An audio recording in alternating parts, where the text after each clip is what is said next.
Hello, all. Welcome to Module 3. I am talking to you from the very icy shores of Lake Superior, my second home. And I want to dig into the readings for Module 3. There's so much to say, as always, and so I want to try to keep things condensed so that you're not listening forever to me rambling about the readings. But I'm really going to try to work through how these 6 readings fit together. Why I've chosen them under this heading of freedom or liberation, with the question, is freedom or liberation possible in education? That is the question that we're considering in Module 3. Okay, so the first piece is on power in education. And we begin with power because I think that if we're going to be talking about freedom or liberation, if we're going to consider whether or not that is possible, we have to understand the relational structures that are happening inside of schools. And in order to understand that, we have to understand power. So power in many ways has a negative connotation, right? Foucault, for those of you that are familiar with the French theorist, philosopher Michel Foucault, who wrote a lot about power, he reminds us that the connotations of power are often negative. But power is not inherently negative. Power always is. It exists in the world, and it's about how it is used and how it is in relationship, right? So we can think about power, if we want to simplify, in kind of 3 ways: power over, power with, and power to. Power over is what it sounds like. I have power over you. This is the negative connotation of power that we think of, right? That I control you, that I am more important. I have more power, I have more sway. Then there's power with, which is about a kind of collaboration, right? Working together and mutuality. And then there's power to, which all of us have power to. And we can think about the power to enact change in the world, the power to do something, right? So power over, power with, power to. So we can think about those 3 kinds of power. Now, as we look at this piece on power by Nyberg, we can see all of these forms that he outlines in schools, right? He reminds us that in order for power over, in particular, to happen, which is what we typically associate with schools, somebody has to consent, right? Someone cannot have power over you without your consent, according to Nyberg. Now, you may disagree with that. You don't have to agree with Nyberg, but this is his argument, right? And he goes on to detail the way that those with power over get our consent. So he talks about by force, so physical force. You must consent. You can think about this in relation to a prison, right? That consent, even if a prisoner is not willingly giving consent, by virtue of force, they are forced to give their consent, right?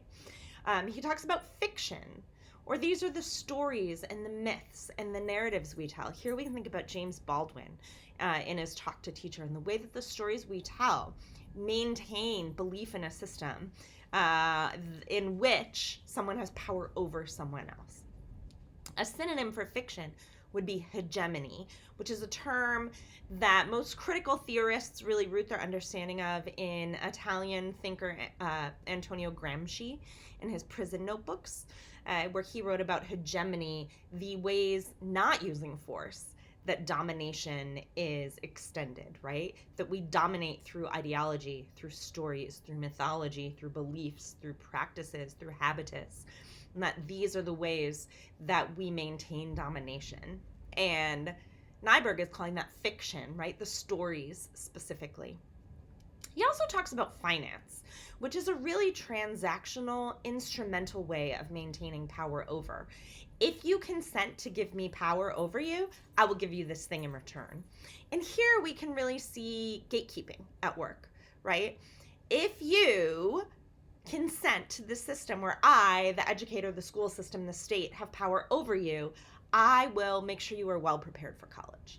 I will make sure that you are helped in your economic pursuits, right? This exchange, this transactional element. So it's not literally money, like when you think of finance, but it's about a transactional promise. If you consent to my power over you, I'll give you this thing. And then the last is fealty, which is really how he's talking about relationships. That we get consent to have power over through relationships. That you feel loyal to me, you feel invested in me, you love me, therefore we consent to give you power over us, right? And we can think about this a lot in terms of parenting, right? Through our relationships with our children, that is how they consent to have power over us. Now, I am repeatedly, although he doesn't say power over, I'm repeatedly saying this, right? That we are talking about the ways that we have power over, because that's typically what we see in schools. And that's what many of this week's theorists and philosophers are pushing back against. This idea that schooling is built upon a hierarchical relationship of power over, and that this is fundamentally dehumanizing and against liberation and freedom. Okay, so I've already talked for 5 minutes about power, so I'm going to zoom through the next few ideas. Okay, in contrast to these forms of power that Nyberg lays out, we have Freire, who is, we can think of as contrasting all of this with dialogue, which in dialogue is really a form of power with. And that together, by having power with, we magnify our power to transform the world. So dialogue, love are synonyms in many ways in Freire's book. Dialogue and love go hand in hand, and they are a fundamental requirement for liberation. Freire also reminds us that true education, and I put that in quotes because those are his words, but true education cannot happen. It is not possible when someone is exercising power over. So Freire does not see true education in a space other than dialogue. He only sees it as possible in a problem-posing pedagogy and in a pedagogy of dialogue, which is also a pedagogy of love, a pedagogy of communion, a pedagogy of solidarity, where we are working together and we have power with. I am not exercising power over you. In the Thayer Bacon piece about Myles Horton, in many ways, we see this in practice. So although Myles Horton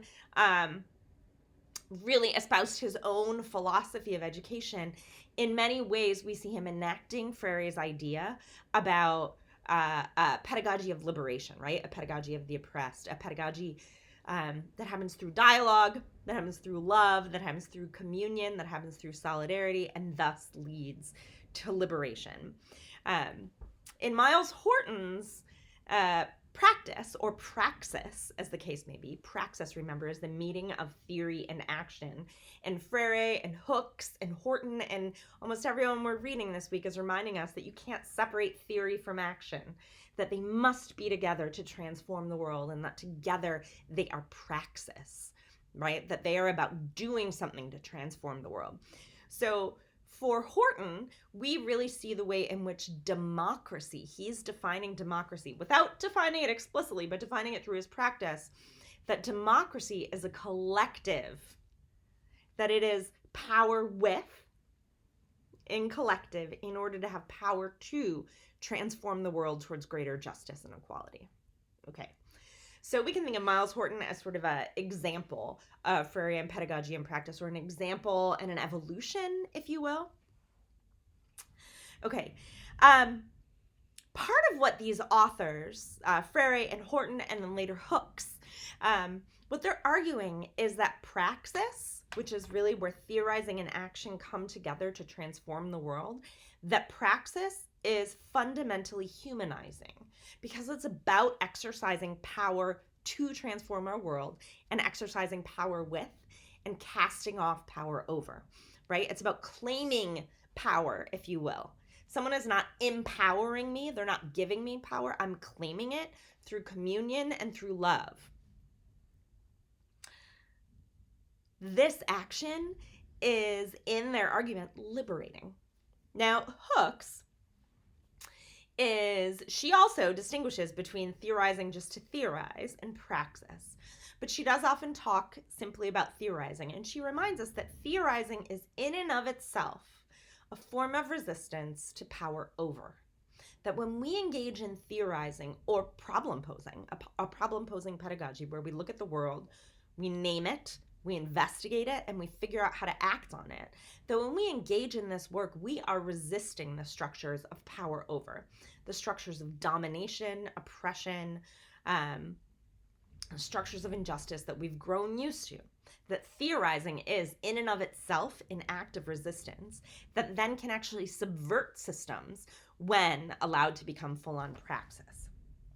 She gives us a lot of examples of this from feminist theory in particular. Hooks is a Black feminist thinker, scholar, educator, and so a lot of her examples draw from feminist theory and how theorizing actually engaged in praxis or led to praxis, the transformation of the world.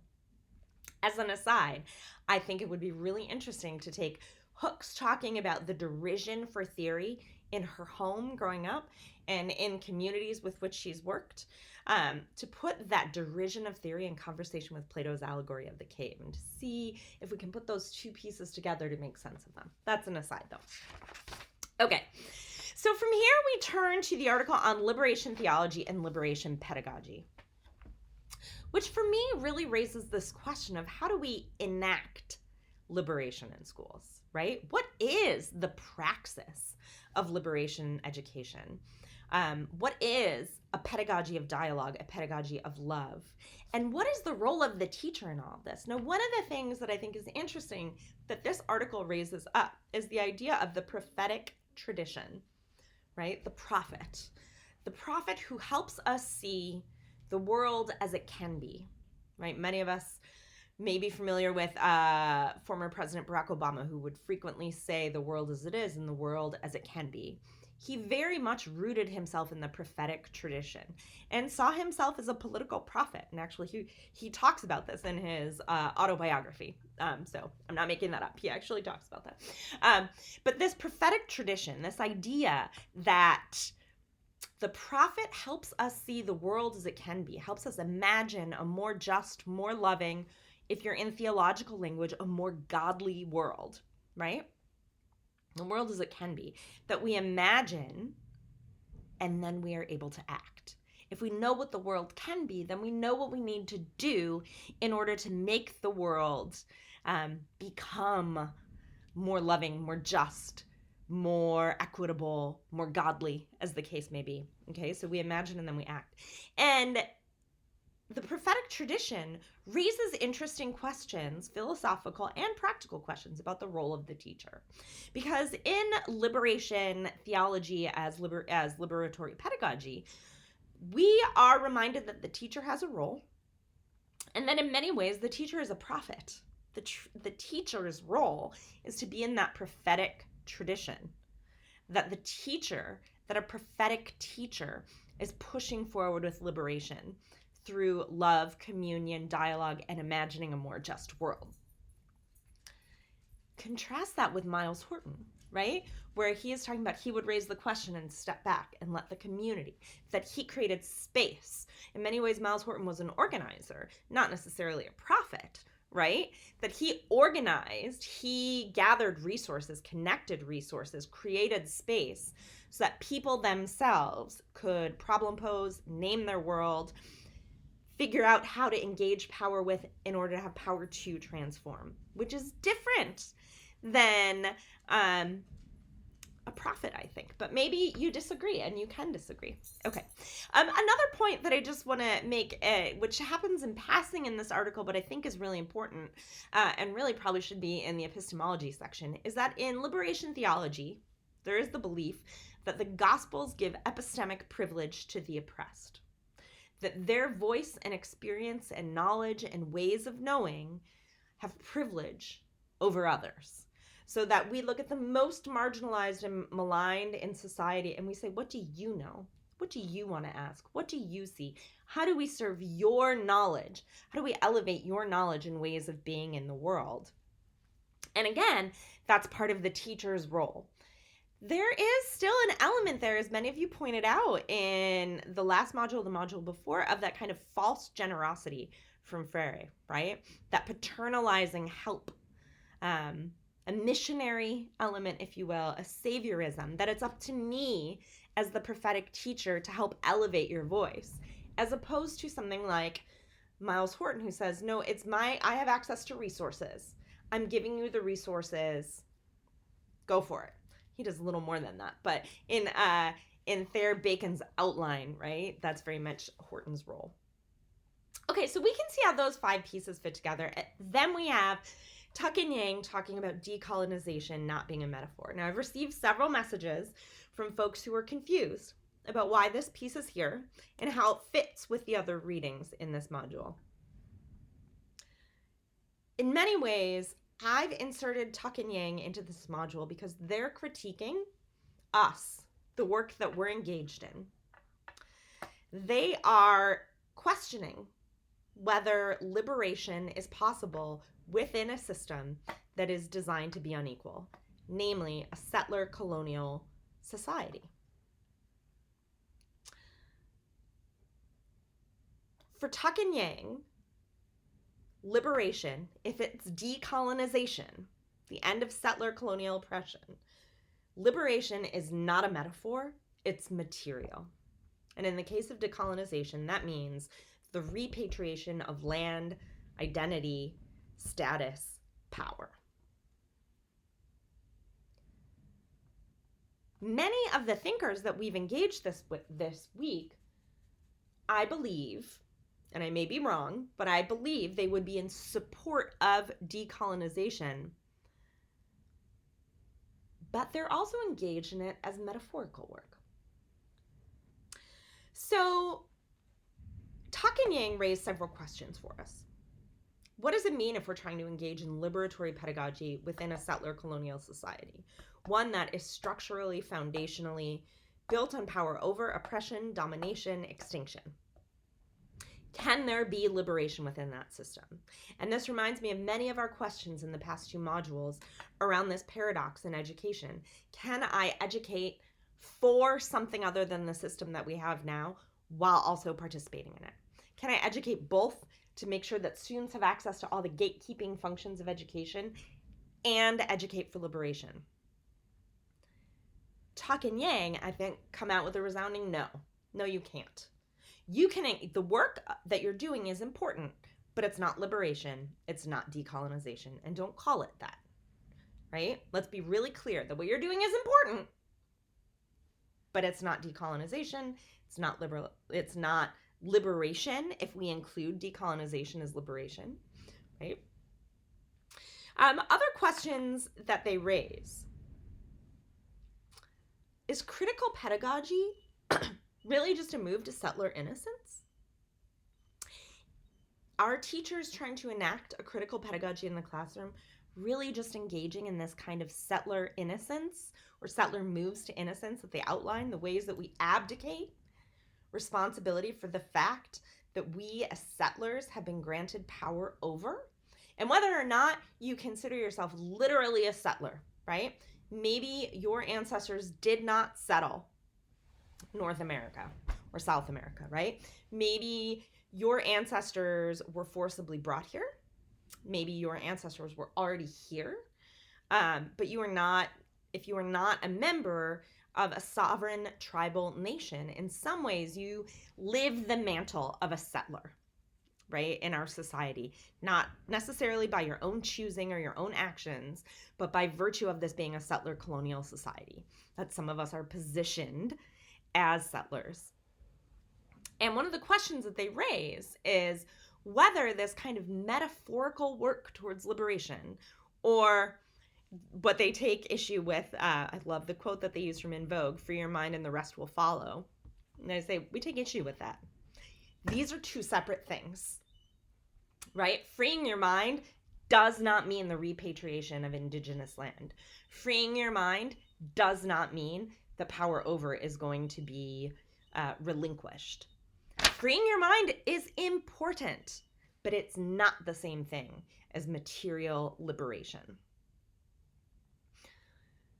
Tuck and Yang, I think, are making a really important argument, one that challenges me, and I'm guessing it probably challenges many of you as well, to really reflect deeply on what we're doing within education and where we stand on this difference between metaphorical and material liberation, specifically when liberation is decolonization. Ultimately, I think that Tuck and Yang raised the question, is liberation or freedom without decolonization, without material decolonization, Is it simply a settler fantasy? Is this one of the ways that we fool ourselves into accepting the world as it is? So you can see many of these ideas are kind of like a Mobius strip, right? Or like that Starbread challenge that's going around right now. There's a lot to chew on here. The documentary this week, I think, will be appropriate fodder as an educational case study for thinking about what these different concepts look like in practice. Okay, good luck. Thanks for sticking with me, and I look forward to reading your work this week.